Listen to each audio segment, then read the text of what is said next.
வணக்கம். இது செய்தி மலரின் நேர்காணல் நிகழ்ச்சி. இன்றைய நிகழ்ச்சியில் கலந்து கொண்டு தன்னுடைய கருத்துக்களை தெரிவிப்பதற்காக தமிழக வெற்றி கழகத்திலிருந்து ஜெகதீச பாண்டியன் அவர்கள் வந்திருக்கிறார். வணக்கம். வணக்கங்க. நீங்க ஏற்கனவே ஒரு அறிந்த முகம் தான் எல்லாருக்கும். நாம் தமிழர்ல எல்லாரும் உங்களுக்கு தெரிய அறிந்த முகம் தான்.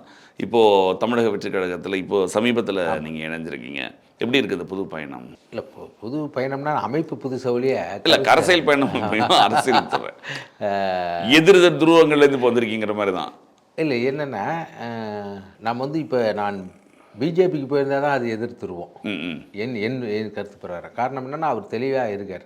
என்னுடைய கொள்கை எதிரி பாரதிய ஜனதா என்றும் அரசியல் எதிரி திமுக என்றும் இருக்கிற போது, நாங்கள் ஈழ விடுதலையில் நாம் தமிழில் பயணப்பட்டுக்கிற போது எங்களுடைய அரசியல் எதிரியாக திமுக தான். ஏன்னா அன்றைக்கு ஆளுகிற இடத்திலிருந்து அந்த ஈழ இழப்பீடுகளுக்கு உதவாமல் போய்விட்டதுங்கிற ஒரு ஆதங்கத்தில் அன்றைக்கு இருந்த இளைஞர்கள் ஆரம்பிக்கப்பட்டது தான் நாம் தமிழர். அப்போ எங்களது வெற்றி கழகத்தினுடைய தலைவர் விஜய் அவர்கள் விக்கிரவாண்டி மாவட்டத்தில் தமிழ் தேசியமும் திராவிடமும் இரு கண்கள்னு அறிவித்தது. அது எதிரான கருத்தில் கிடையாது. இன்றைய காலகட்டத்தில் திராவிடத்தின் தேவை அன்றைக்கு மொழிவழி மாநிலங்கள் பிரிக்கப்பதற்கு முன்பு இது மெட்ராஸ் பிரசிடென்சியாக இருக்கிற போது அன்றைக்கு பார்ப்பனர் அல்லாதவர்களை ஒன்று திரட்டுவதற்கு அந்த கருத்தியல் தேவைப்பட்டது. அது ஏதோ இவங்க இப்போ இருக்கிற மாதிரி ஏதோ பெரியார் சொன்ன கருத்தியல் மாதிரி நினச்சிட்டாங்க. அது கிட்டத்தட்ட நீங்கள் பார்த்தீங்கன்னா அத்திப்பாக்கம் வெங்கடாசல நாயகர் அவர் இந்து மத ஆசார ஆபாச தரிசனின்னு ஒரு புத்தகத்தையே ஐயா பெரியார் அவர்கள் 50 ஆண்டுகள் கழிச்சு தேடி 1885 இவர் ரெவரண்ட் ஜான் ரத்தினமும் அயோத்திதாசரும் திராவிட இயக்கத்தை அப்பொழுதே ஆரம்பித்தார்கள். அப்பொழுது ஐயா பெரியார் அவர்கள் பிறந்து 6 வருஷம் தான் ஆகுது. புரியுங்களா? இந்த கருத்தியல்ங்கிறது 225 ஆண்டுகள் கருத்தியல்.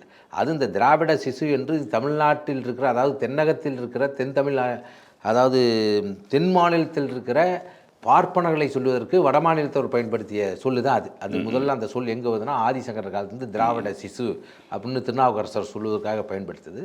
அதுக்கப்புறம் இங்கே ஆண்டாண்டு காலமாக இத்தனை ஆண்டு மொழியை, நிலத்தை, இந்த இனத்தை சிதைத்து கொண்டிருக்கிற மொழியாக சமஸ்கிருதமும் ஆரிய பார்ப்பனியத்தையும் வீழ்த்துவதற்கு ஒருங்கிணைக்கப்பட்ட ஒரு சொல் தான் அது திராவிடம். அது தமிழர்களுக்கு எதிராக இருந்ததா என்றால் கட்டாயமாக இல்லை. அந்த கருத்தியலை கொண்டு ஆளுகிற திராவிட முன்னேற்ற கழகம், அண்ணா திராவிட முன்னேற்ற கழகம் ஊழல் செய்தது, வாரிசு அரசியலை பேசலாம் இல்லையா? திராவிடம் தமிழர்களுக்கோ தமிழ்நாட்டுக்கோ தமிழ் மொழிக்கோ இங்கே நீங்க ஆள்றவர்கள் தான் இங்க முக்கியம். நீங்க வெறும் கருத்தியல் இல்லையா? அப்படி உங்களோட போய் பார்க்க போனா அப்படிங்கும்போது அந்த திராவிடத்தின் பெயரால் ஆள்றவங்க தப்புன்னா அப்ப அந்த கருத்தியலை ஏற்றுக்கொண்டவங்க தப்பு தானே.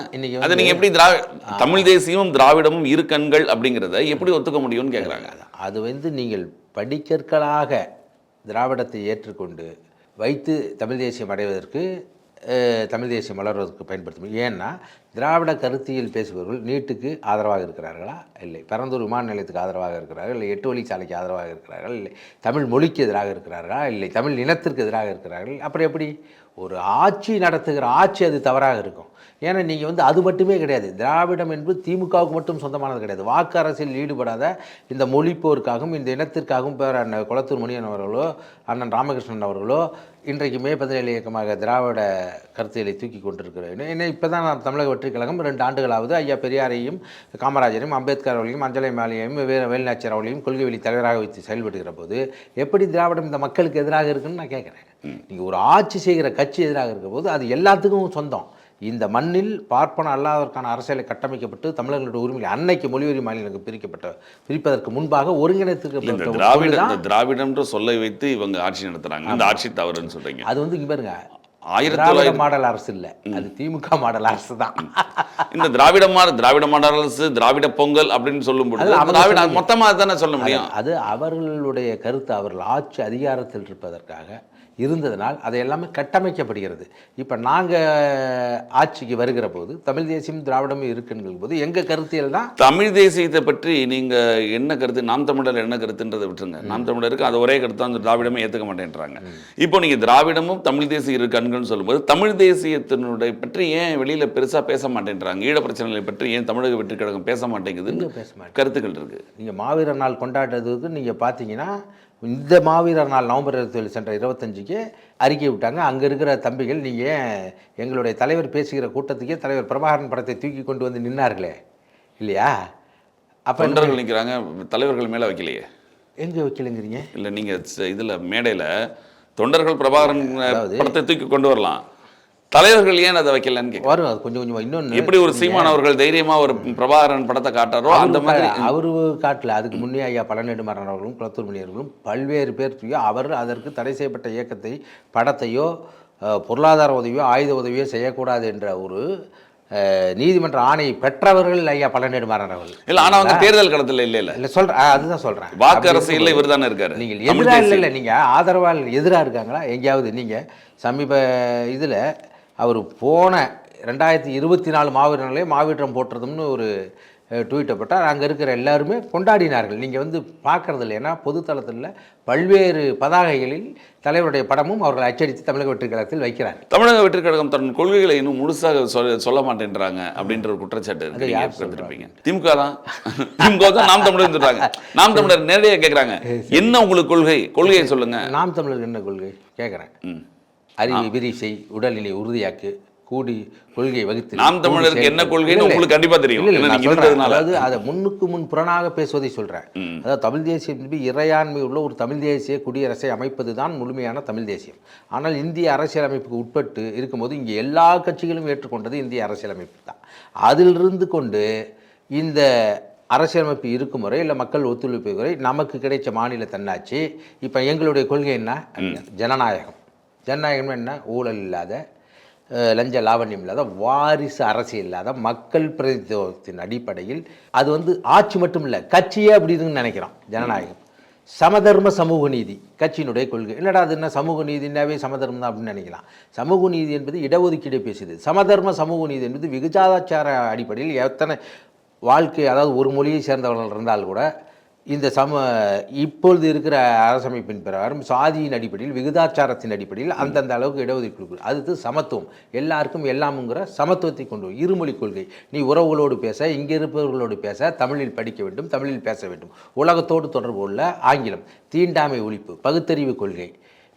இதை விட என்ன கொள்கை வேணும்? இது எல்லா கட்சியுமே வச்சிருக்காங்களே இந்த கொள்கை எல்லாமே. அது செயல்படுத்தலையே. கட்சி வச்சிருக்கிறது ஒரு இல்லை, செயல்படுத்தணும்ல. நீங்க அதிமுக கொள்கை இதெல்லாம் சொல்லுவாங்க. இல்ல அதான் சொல்றேன். அது எல்லாமே யாராவது தீண்டாமை வேண்டும் சொல்லுவாங்க, சொல்ல மாட்டாங்க. அந்த மாதிரி எல்லாருமே சொல்றாங்க. கடைபிடிக்கிறார்களே, சொல்வதில்லை, கடைபிடிக்கிறார்கள் இல்லையா? நீங்கள் இப்ப சாதி பார்த்து நீங்கள் வந்து திமுகவினுடைய ஒன்றிய செயலாளர் போல் ஒருவர் வந்து திரௌபதி அம்மன் கோயிலில் ஆதித்தமிழர் வரக்கூடாது என்று சண்டை செய்கிறார். நீங்கள் இத்தனை ஆண்டுகளை என்ன தப்ப கடைபிடிச்சிங்க? கொள்கையை வச்சு செயல்படுத்தணுமா இல்லையா? செயல்படுத்தாதால் தானே ஒரு கட்சி தோன்றுது. எதுக்காக நீங்கள் வந்து ஒரு கட்சியை ஏற்றுக்கணும்? ஸோ எல்லா கட்சிகளும் கொள்கையில் வந்து இப்போ கம்யூனிஸ்ட் கட்சியினுடைய கொள்கை என்ன? பொருளாதார சமத்துவம். எதுக்காக திருப்பி இப்போ நீங்கள் பார்த்தீங்கன்னா விடுதலை போராட்டங்கள் இங்கே வருகிற போது விடுதலை வேண்டும் என்று போராடிய கட்சி காங்கிரஸ் கட்சி.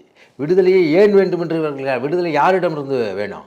வெள்ளைக்காரர்லேருந்து விடுதலை வேணும். ஆனால் இங்கே இருக்கிற இந்த சாதியத்திலிருந்து எப்படி விடுதலை கிடைக்கும்னு கேட்டது இல்லையா? அப்போ சமத்துவ பொருளாதாரம் வேணும், பொருளாதார விடுதலை வேண்டும் என்று கேட்டவர்கள் கம்யூனிஸ்ட் கட்சி. பொருளாதார விடுதலை கூட சமூக விடுதலை வேண்டும் என்று கேட்டது திராவிட இயக்கம். எல்லாமே விடுதலை தான். ஆனால் ஒவ்வொன்றுக்கும் ஒரு வித்தியாசம் இருக்கு இல்லையா? அதுக்கு தான் ஒவ்வொரு அமைப்பும் தோன்றுது. அப்புறம் சிபிஐலேருந்து சிபிஎம் எதற்காக பிரிஞ்சது? திமுகவிலிருந்து திமுக எதுக்காக பிரிஞ்சது? திமுகவிலிருந்து அண்ணா திமுக பிரிஞ்சது காரணம் ஒரு தனிப்பட்ட காரணம் தான். இல்லை ஒரு பெரிய பொது காரணம் ஒன்றும் கிடையாது. திமுகவிலிருந்து திமுக பிரிஞ்சு, திமுக வந்து அண்ணா திமுக எதுக்கு பிரிஞ்சது? அதுவும் தனிப்பட்ட காரணம் தான். திமுக வந்து மதிமுக எதுக்கு பிரிஞ்சது? அதுவும் எல்லாமே நீங்க தனிப்பட்ட காரணம். ஒரே கொள்கை, அரசியல் வெவ்வேறாக இருக்குது, பாதையும் பயணம் இறங்கும் போது அப்போ தெளிவாக சொல்கிறாரு, கொள்கை எதிரி எங்களுக்கு பாஜக, அரசியல் எதிரி எங்களுக்கு திமுக அப்படின்னு சொல்கிறோம். அப்படி ஒரே சித்தாந்தத்தை கொண்ட கட்சிகளும் பாதை வேறு பயணம் வேறு, ஏன்னா அரசியல் நிலைப்பாடு வெவ்வேறாக பிரிகிற போது இத்தனை ஆண்டு காலமாக இருந்த இளைஞர்களும் பெரியவர்களும் பார்த்து இவங்க சொன்ன எதையுமே, அதாவது சொன்னா நீங்கள் வட இந்தியாவை விட தமிழ்நாடு கட்டமைப்பிலும் சரி கல்வி மருத்துவத்திலும், ஆனால் இவ்வளவு அறிவார்ந்த பெருமக்கள் இருக்கிற இந்த தமிழ்நாட்டில் இன்னும் நாம் முன்னேறி இருக்கலாம், இன்னும் நம்ம இந்த மக்களுக்கு பயனுள்ளதாக செய்திருக்கலாம். அப்படிங்கிற போது தான் புறச்சூழலே உருவாக்குது. இப்படி ஒரு தமிழக வெற்றி கழகம் என்பது வந்து இத்தனை ஆண்டுகளாக ஆண்ட திராவிடத்தின் பெயரை சொல்லி, திராவிடத்தின்னு நான் சொல்ல மாட்டேன், திராவிட மாடல் இல்லை, இது திமுக மாடல் அரசு. இதை வந்து இங்கேருந்து மக்களே விரும்பி விட்டார்கள். அதாவது பிடல் காசு என்ன சொல்கிறார், மக்கள் விரும்பி விட்டார், ஆகாய விமானத்தை கல்லெடுத்து எரிந்து விழுந்துவாங்க. அது மாதிரி மக்கள் விரும்பி விட்டார்கள் இந்த ஆட்சியை அகற்ற வேண்டும் என்று. அதனால தான் கோடிக்கணக்கான இளைஞர்கள் இதே அவங்க சொல்றாங்க, மக்கள் விரும்பி விட்டார்கள், மீண்டும் நாங்கள் ஆட்சிக்கு வருவதற்கு திமுக சொல்லுது. அதுதான் நம்ம களம் வந்தாலும் தெரியும், 26 தேர்தல் வந்தாலும் தெரியும். நம்ம கொள்கைகளை சொல்லி வேலை செய்யறோம், நீங்க உங்க கொள்கையில் வேலை செய்ய. ஆனா அவங்க மக்கள் என்ன நினைக்கிறாங்கன்னா, இப்ப வந்து தேர்தல் வாக்குறுதி கொடுக்கக்கூடிய இந்த தமிழ்நாட்டில் தகுதியுள்ள ஒரு கட்சின்னா தமிழக வெற்றி கழகம் தான். ஏன்னு கேட்கலாம், மற்றவங்களாம் ஒவ்வொரு தேர்தலும் கொடுத்துட்ருக்காங்க. அதையெல்லாம் நிறைவேற்றினார்களா என்றால் இல்லை. ஏன் நீங்கள் வந்து செய்வங்கிறீங்களே, வந்தபோது ஏன் செய்யலைன்னு கேட்பான். நாங்கள் மட்டும் தான் கொடுக்குறோம். இப்போ நாம் தமிழர் கூட அதை சொல்ல முடியாது. காரணம் என்னென்னா, நீங்கள் 16லேருந்து தேர்தல் அரசு நிற்கிறேன், இங்கே 10 ஆண்டுகள் ஆக போகுது, அதிகாரத்துக்கு வரல. அதிகாரத்துக்கு வந்தால் தானே நீங்கள் சொல்ல பாருங்க, அதிகாரத்துக்கு வரல நானே தான் சொல்கிறேன். ஆனால் அதற்கான முயற்சியாக களப்பணியாக நீங்கள் என்ன செய்தீர்கள்? அதே கேள்வி தமிழக வெற்றி கழகத்துக்கும் வரும்ல, களப்பணியாக என்ன செஞ்சாங்கன்னு வரும்ல. நாங்கள் அதை தான் சொல்கிறோம். 10 ஆண்டுகளான கட்சிக்கு 2 ஆண்டு ஆன கட்சிக்கு வித்தியாசம் இருக்குது இல்லையா? 10 ஆண்டு ஆன கட்சிகளுக்கு இவ்வளவு சொல்கிறீங்க, 2 வருஷம் முழுதாக முடியலை. நாங்கள் வந்து 234 தொகுதியிலும் ஜெயிப்போம்ன்ற ஒரு எண்ணம் எப்படி வரும்? நீங்கள் மொத்த ஒரு இந்த பக்கம் பார்த்தீங்கன்னா, எதிர்த்தரவு பார்த்தீங்கன்னா அதிமுக திமுக 2 இருந்தாலும் சரி, எது இருந்தாலும் சரி, திமுக முழுமையான பலம் கொண்டவங்க, நமக்கே தெரியும். தொடர்ச்சியாக இருக்கிறவங்க முழுமையான பலம் கொண்டவங்க தேர்தல் தான் நிர்ணயிக்கும். சரி, நாங்கள் தேர்தல் நிர்ணயிச்சிருக்கு வரைக்கும் 2 ஆண்டுகள் ஆயிடுச்சு. அப்போ இன்னொரு கேள்வி கேட்பாங்க, ஏன் அப்புறம் ஏன் நீங்கள் இடைத்தேர்தலில் தன்னை காமிக்கலாமே? சொல்கிறேன், 2 ஆண்டுகள் தான் ஆகுது, பலம் இல்லை. ஏன் எல்லா கட்சியும் எதுக்குது? தமிழக வெற்றி கழகம் 2 ஆண்டுகள் ஆகுது, இல்லை பலம் இல்லை அப்படின்னு. அப்போ ஏன் எல்லா கட்சிகளும் ஏன் தமிழக வெற்றி கழகத்தை எதுக்குது? இது பலம் உள்ளதனால் நீங்கள் எங்களை பார்த்து பயப்படுவதால் தானே எதுக்குறீங்க. பிஜேபியும் அதிமுகவும் உங்களை எதிர்க்கலை முழுமையா? யாரு எதிர்க்கலை?